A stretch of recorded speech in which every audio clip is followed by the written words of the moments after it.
در این گرمخانه برای جمع‌آوری حاصل خواجگیداران زمین را برای کشت نوبتی این سال طریق استفاده همین گونه تکنیک آماده می‌سازند. اندیشیدن تدبیرها برای حاصلخیز گردانیدن خاک زمین گرمخانه با دادن غذا و جفت خوش‌صفت آغاز می‌گردد. اندیشه دارند خواجگیداران و گفتند که استفاده تکنیک صحابی در این موسم که زمین سخت است کاری آنها را خیلی آسان نموده است. زمین هم لوی میکنه، لحم میکنه، خاکی میکنه زمین هم. برای محصولات بسیار سازه. در خواجگی دهقانی به نام فیض‌الله در ناحیه واسع نادر زیایف شخصی مسئول می باشد. در برقرار نمودن حالت طبیعی ساخت صفت و خصوصیت‌های خاک او همه ساله از چنین تدبیراندیشی‌ها استفاده نموده و گرفتن حاصل بلند نائل می‌گردد. ما نیاز داریم که بلغاری کنیم، پمیدور کنیم، بادریم. غیر از این گرمخانه در نگاهبین 10 عدد گرمخانه دیگر نادر مسئول می باشد.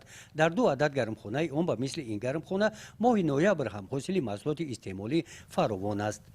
گزارش خواجه نظریف خدای نظر ظهورов از ناحیه واسع برای برنامه اطلاعاتی نوید.